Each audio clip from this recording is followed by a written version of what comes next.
sans quart métallique. Que les skis de randonnée nordique, ils ont des quarts métalliques.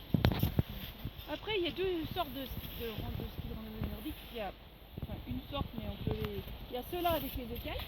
D'accord. Et après, quand ça commence à être un peu plus raide, on met des pots de phoque dessus. Alors là, on n'en a pas aujourd'hui.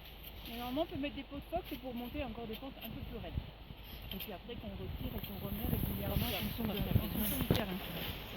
Alors, on va commencer. On a un petit parcours qui est tracé ici. On va partir ensemble dessus.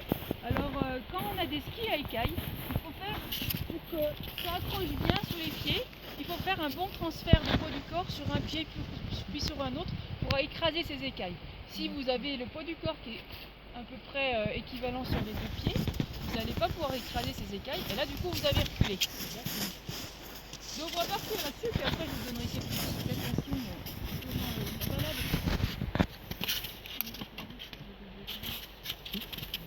Parti. Alors il y a aussi, si j'ai pas parlé du ski télémarque. Ah oui. Alors normalement c'est des skis qui sont un peu plus larges et avec une fixation, c'est la même fixation. Alors ça dépend des chaussures, et des chaussures avec soufflet, maintenant il existe des chaussures un peu plus rigides avec soufflet ou des chaussures en cuir comme ça. Et ça on peut faire de la randonnée nordique avec et on peut faire même du ski de rando. Donc des endroits un peu plus raides.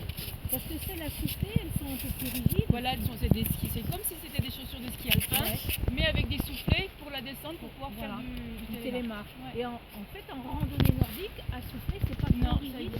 Ça existe, c'est plus rigide. Oui, voilà, c'est plus rigide. Du coup, ça doit être inconfortable. On l'utilise plus en randonnée alpine, en ski de rando. Oui, voilà. Vous pouvez bloquer le pied avec vos fixations? Alors celle-là elle se bloque pas. Alors maintenant il existe aussi des fixations. Derrière. Voilà, où on peut bloquer l'arrière. D'accord.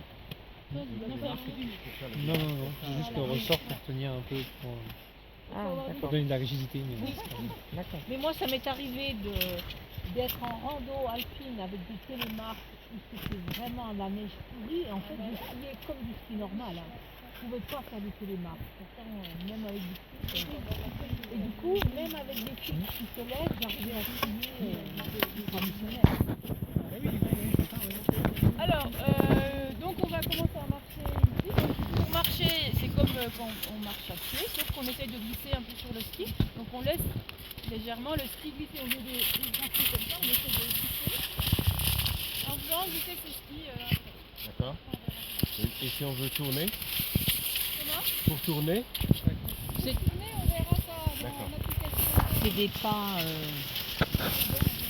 si votre vidéo est accessible, elle m'intéresse. Ouais, elle sera accessible.